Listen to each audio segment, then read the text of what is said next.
السلام علیکم ورحمۃ اللہ وبرکاتہ۔ بھائی محرم کے معاملے میں کچھ میں جیسے کچھ پتہ میں کہاں سے بول رہا ہوں، تو محرم کا جو دن یہ شروع ہو سارے روزے رکھنے کی کوشش کرنی، تو 11، 12، 13 یہ رکھیں،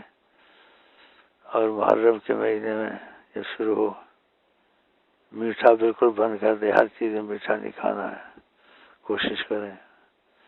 کیونکہ غم کے دن آقا جی کی آل کو بہت تکلیف ہوئی اور ان کی عورتوں کی بے ادبی کی انہوں نے،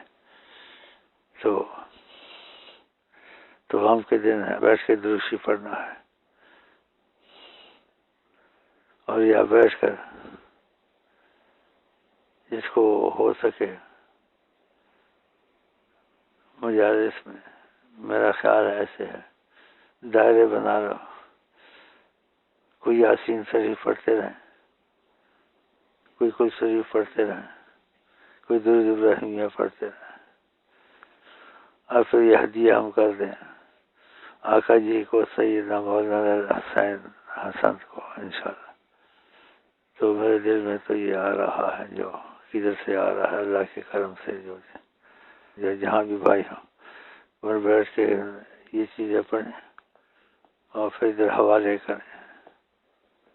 اور کچھ دل میں آیا تو بتا دوں گا۔ پہلے کا ہزار کو صرف تم کو پتہ ہی ہے، وہ بھائی بتا دیں گے،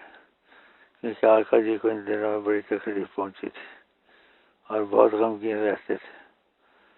تو آسردہ حال، مذاقیں، ہنسنے وسنے، یہ چیزیں کوشش کرے نہ ہو تو بہت ہی اچھا ہے،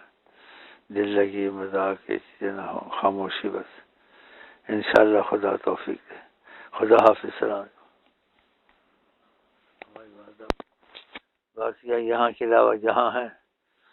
محفلیں نہیں کرنی، اپنے گھروں میں پڑھنا ہے، گھروں سے نہیں نکلنا ہے، 13 محرم کے بعد پھر نکلیں، ٹھیک ہے؟ خدا حافظ، السلام۔